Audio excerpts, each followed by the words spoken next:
Hello,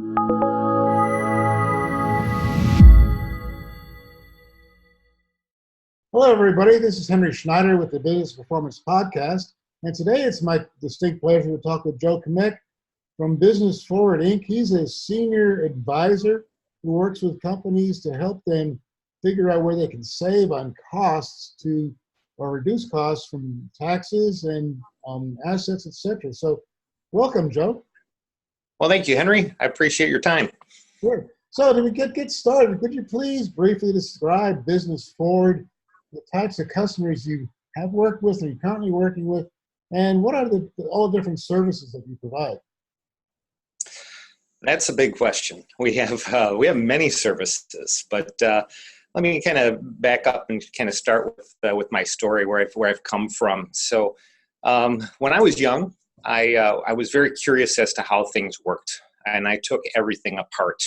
I took apart my toys, took apart stereos, televisions, but rarely did I put them back together. I was just curious about how it worked, and putting things back together is I don't know, fruitless if you're not going to use the device again. So I started off that way. Had a very significant curiosity in how processes worked and how products were put together.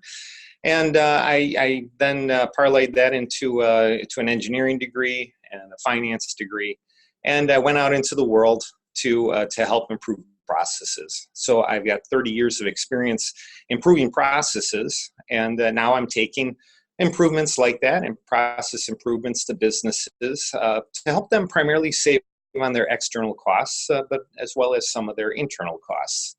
So at this time, yes, I'm the owner of Business Forward, and what we do is we represent many businesses that help bring cost reductions to businesses. And we've got three primary areas.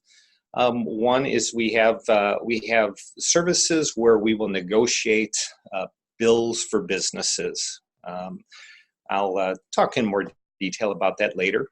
We also have, as you mentioned, some income tax services.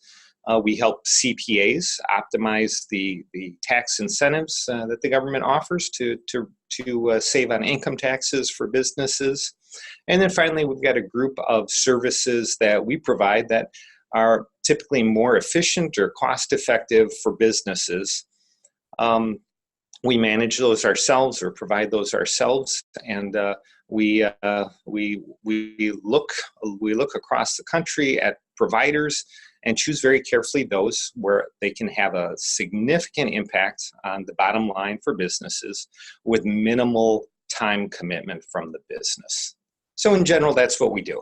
Okay. So what's your sweet spot? What are you looking for? Are you looking for small companies, mid-size, large, or? Yeah, large companies have a lot of leverage. They have a lot of resources. They have a lot of things internalized or are using high-level consulting firms externally.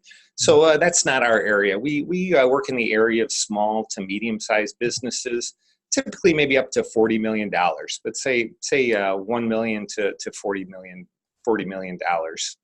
And as far as a sweet spot, that would be in our area of what we call specialty services. So those are the services that we actually provide directly.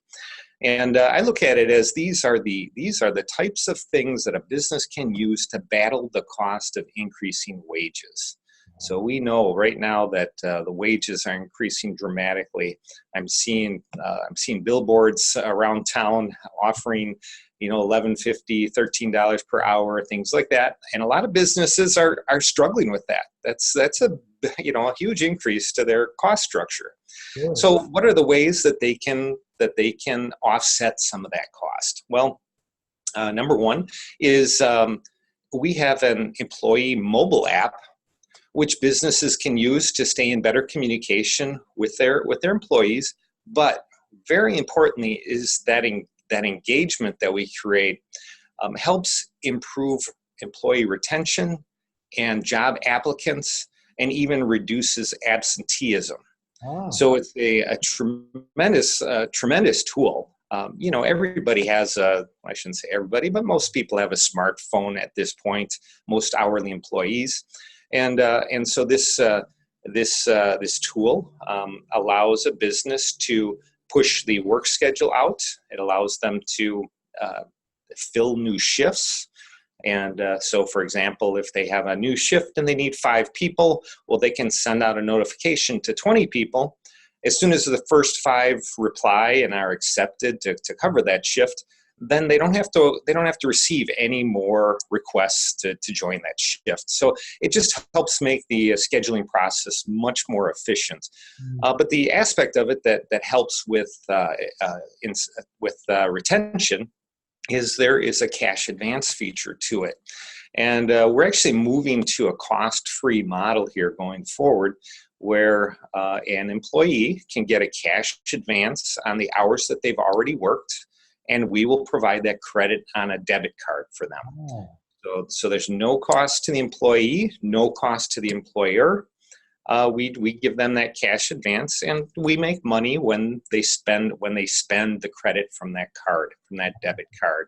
So there's merchant processing fees that are collected from the merchants, and so we collect our revenue through that process. So again, free for the employer, free for the employee. It's really a win-win, and then they also get the tools that help them with the scheduling. So very, that applies to manufacturing, retail, hotels, restaurants, a whole assortment of businesses, and really anybody that has hourly employees. Another area that we help, again, trying to offset the cost of wages is in shipment savings.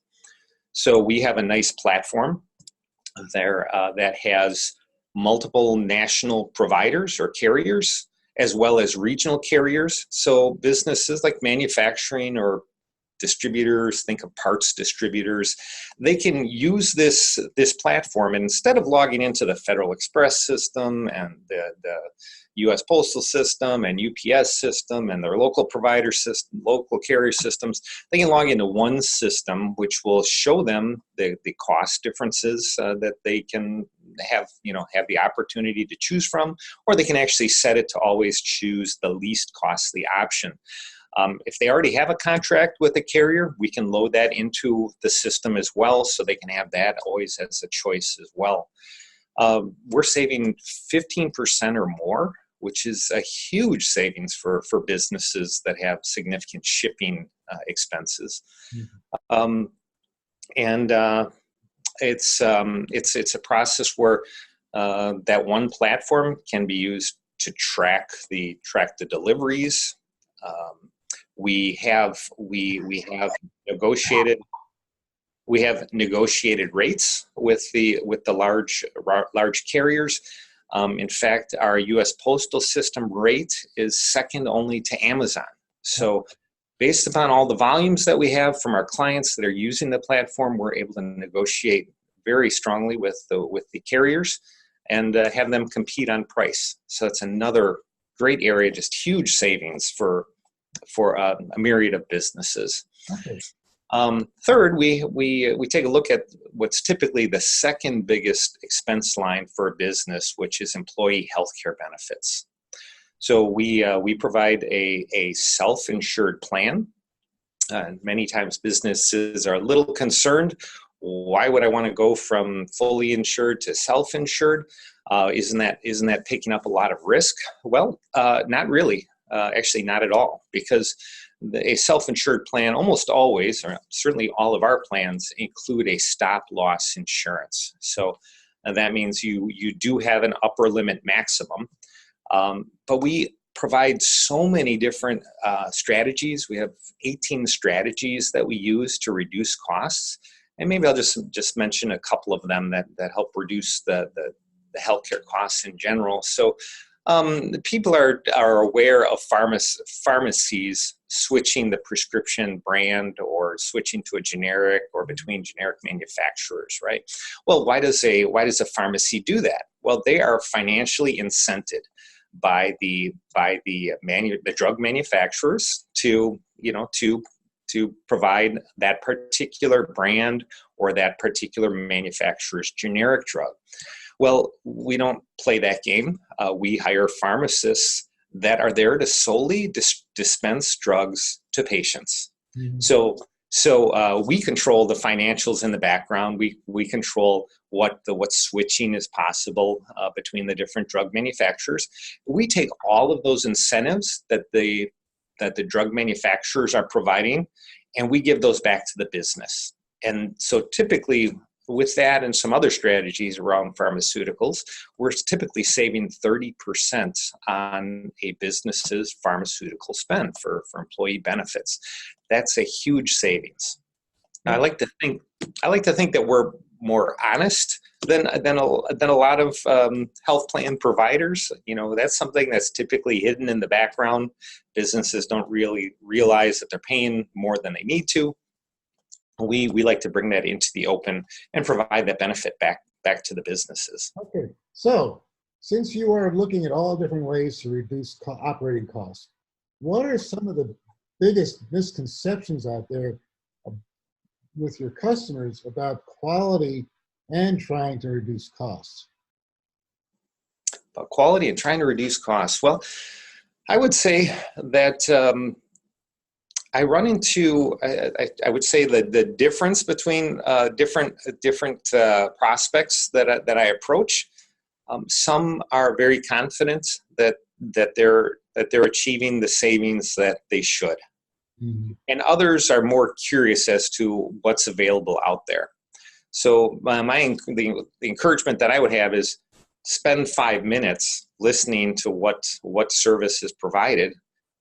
Don't assume that it's something that you already have covered. There are so many different methods for improving cost that it's worth 5 minutes if somebody gives you a call. Okay. All right. So you were talking beforehand about working with a hotel owner. So could you share the story how you helped that hotel owner overcome these obstacles and able to reduce their costs? Sure, absolutely. So the example was a hotel owner in the Milwaukee area. They had a kind of a mixed business model going on. I think just because of the way the way they partnered up with different owners. So they had a very large hotel in the Milwaukee area. They also had a chain of pain clinics in the Midwest, and they were, I would say, maybe distracted in how to manage different things, or just hadn't spent a lot of time focusing on costs. So we worked with that hotel. One of the things we did was accelerate the depreciation for that hotel. So they had purchased it a number of years earlier, and we're just working off of a straight line depreciation schedule. And of course, that essentially gives Uncle Sam your money for a lot longer than you need to. Actually, the Treasury encourages and says that it's something that should be pursued for every facility purchase. So what we did is we do an engineering analysis where we evaluate the building, we evaluate the components of the building that are really not built to last 39 years. So that involves some of the electrical. It can be non-load bearing walls. It can be flooring, floor coverings, wall coverings, a whole number of different things. So the engineering analysis calculates the value of all these different components of the building that can be depreciated over a shorter life, and allows the CPA then to submit a change to the depreciation schedule. So that particular hotel owner saved more than $1 million in their income taxes that first year. So it was just a huge benefit. And then that kind of leads a little bit down to property taxes. If your building is really the net cost basis is lower. And you also have to look at the profitability of the business, but there's an opportunity to also reduce property taxes. So those go a little bit together. There's a little influence between the two, and if it's an area that the business hasn't looked at, there's just a tremendous savings opportunity. Okay. So what's the moral of the story that you can distill that down into like a short phrase? What would you say is the moral?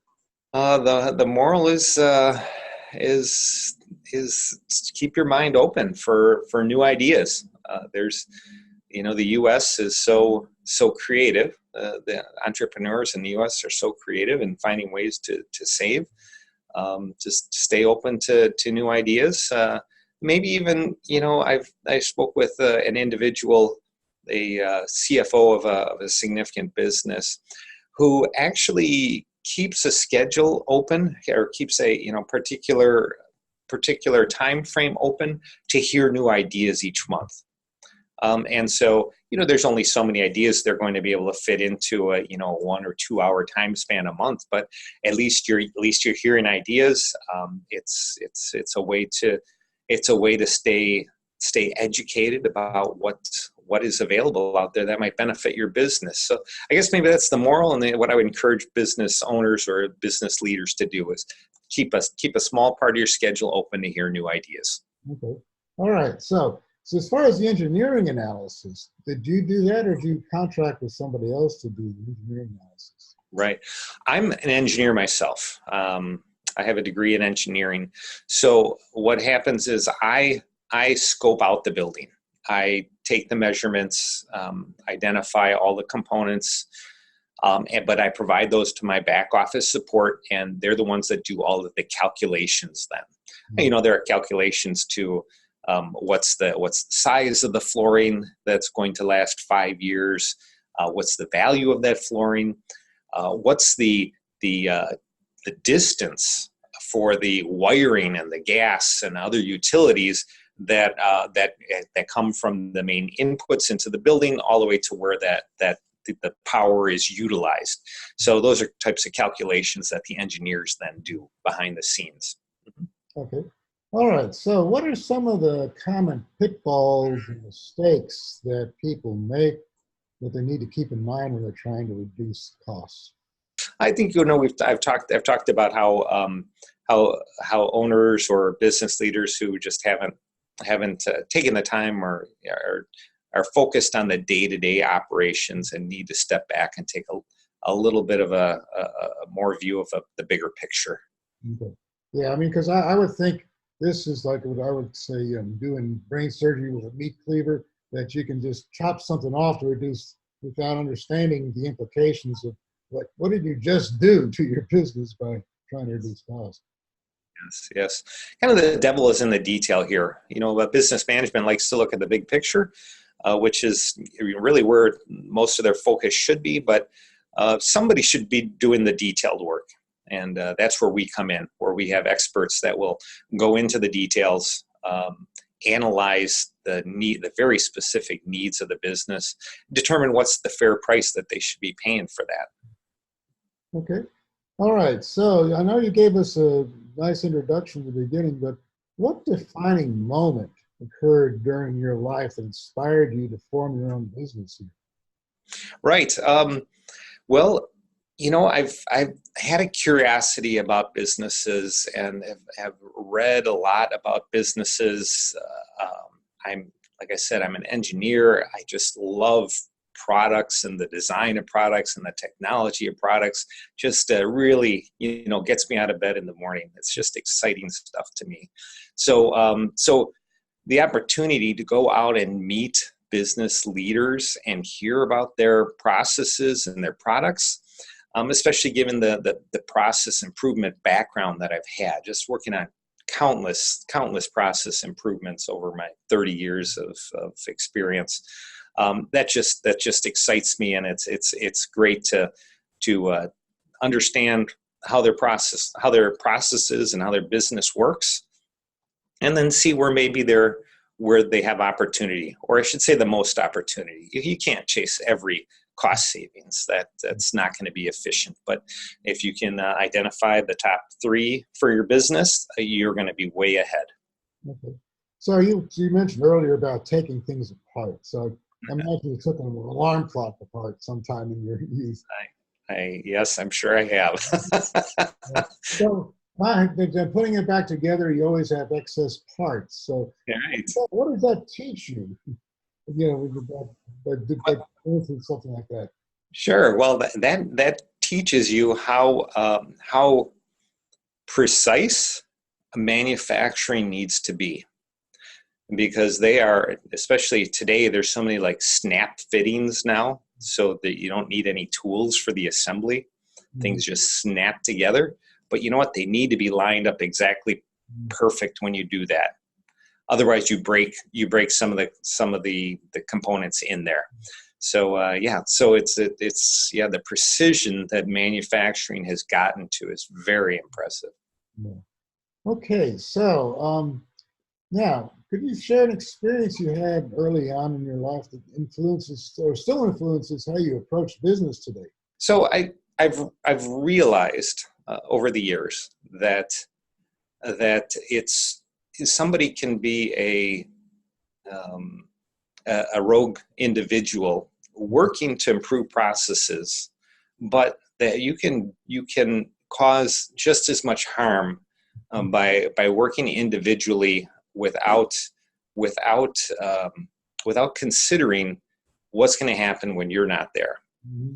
So it's really easy for technical people, technical in a number of ways, engineering or maybe a software developer or data process developer, to generate something that's really almost only executable by themselves. Mm-hmm. I can remember seeing Excel spreadsheets that are so complicated, and it's like, well, great, it does a fantastic job here in the short term, but you need to design it in a way that it's sustainable, that when you're gone, then the next individual, who's probably not going to be quite as technical as you are or process oriented as you are, needs to be able to pick up the process without it breaking. Yeah, I can relate a similar story. Early on in my career, when I started working, I was a master contractor, and the legend was there was somebody there that wrote a piece of software, and all the variables were array elements. It was like A sub 1, A sub 2, A sub 3. And he was the only one that understood what was going on. It worked perfectly, but it was like he thought it was job security. They can't fire me because nobody can maintain this. Yes. That's, I guess, an attitude that's detrimental to the business. Yeah. And the other thing about being an engineer is you just love to solve problems. Mm-hmm. And so you have to kind of back up, and what you're talking about is you need a holistic view of the whole business to make sure that you do fits together. You need the overall architecture. So otherwise, you fix this thing here and you break everything else around it. Yes. But today's businesses are pretty savvy with that. They understand that you need to have process leaders within the organization. I know there's still some small businesses that haven't learned that very well yet, but most businesses have a process owner, such that the ideas, all the changes, all the suggested improvements need to go through that individual, just to make sure that the complete process is still going to work and hopefully work more efficiently. And not small companies probably don't have the luxury of being able to have somebody like that on staff, but as you get larger and larger, then you can give that responsibility to somebody. Right, absolutely. Okay, so what does success look like for Joe Kmiec today?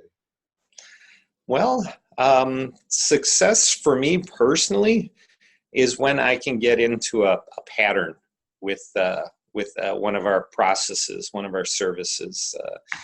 I've only been in business for a couple of years, so I'm still learning a lot about my business and where it fits. But I will find industry areas where I can offer a handful of services that provide a significant value. I mean, just for example, recently, I kind of came across senior care businesses that can benefit from several of the services that we have. So certainly, as I mentioned, the employee mobile app, improving retention and helping with the scheduling.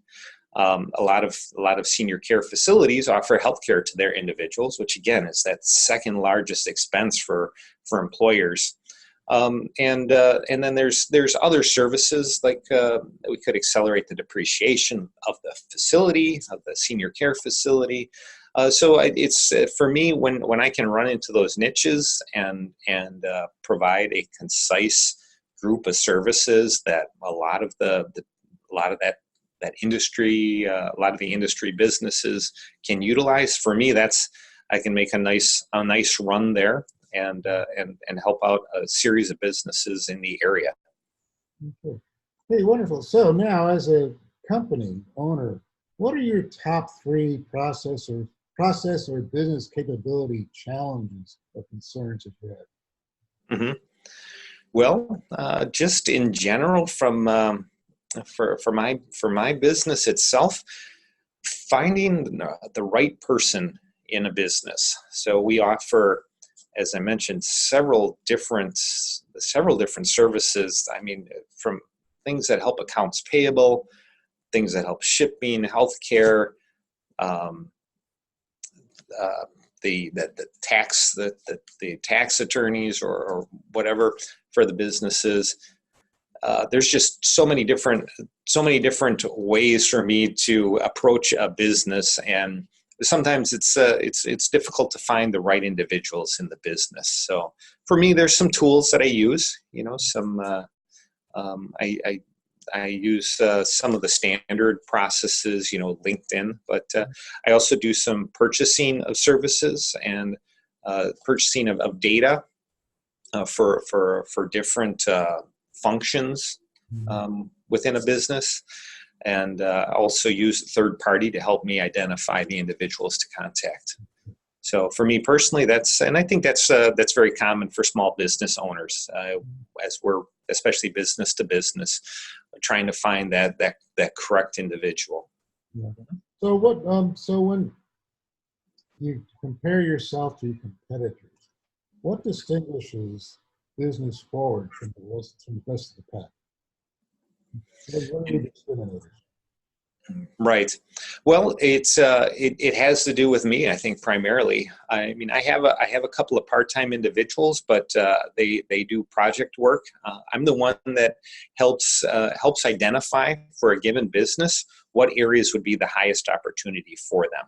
So that skill, my experience, is very, very important in doing that, and my analytical knowledge, just understanding how processes work to make sure that I'm steering a business toward the right process that's going to get the goal that they want. Okay. All right. So now you've been in business, I guess, a little over 2 years now. So if you had to start things all over again from scratch, what would you do differently today than what you did in August of 2017? Well, I think I would start asking for help more quickly, earlier in the process. It's I don't know, maybe a hidden opportunity out there in the U.S. that there are many people, who are focused on themselves and their business and that, but there are lots of other people who are interested in helping others, even without charge. Yeah. So I think I would have gotten involved more in associations and in networking opportunities, just earlier than I did, to find individuals. I have an excellent business coach at this time. So if I would have brought him on a little bit earlier, that would have smoothed out some things. So have you been a member of any of these mastermind groups? I've visited one or two, but no, I haven't really joined any or been consistently involved. Yeah, I attended one. I mean, it seems to be like it's pretty good. If you got a good set of people in there and a facilitator where you can leverage and learn from everybody. Mm-hmm, mm-hmm. Yeah, I'm going to a little seminar here in another week and a half with some business consultants that are going to help give us some guidance on our own individual businesses. So I'm really looking forward to that. So same thing applies to me as I'm recommending to other businesses. I need to cut out a certain portion of time on a regular basis to learn and just to learn and expand my understanding of business in my industry. You got to eat your own dog food, right? Yes, yes. Okay, so we could keep talking. I want to honor your time here and not overrun the budget here. So how can people get in touch with you, Joe, to find out more about what you do and the services you provide? Sure.